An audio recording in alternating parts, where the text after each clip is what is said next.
today we're looking at the UnionSine Data Pocket. It's a small external hard drive. It's 500 gigs.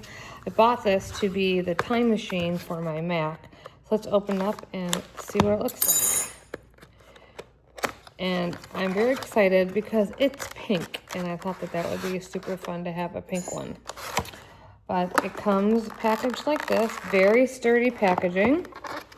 Opens up like this.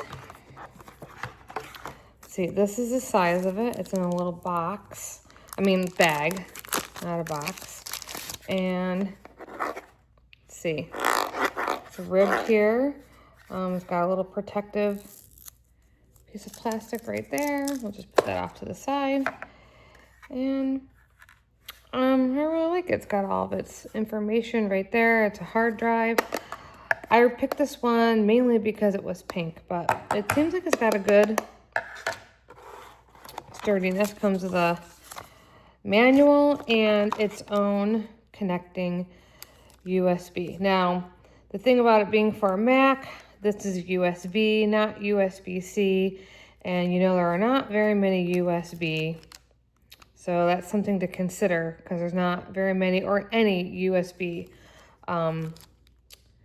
outlets in a Mac, but I have an extender, so it should be fine. But something to think about if you're going to buy it for a Mac. But if you want something that's not your average looking, kind of small and compact for 500 gigs, and you really like pink, then I highly suggest that you give this hard drive a shot.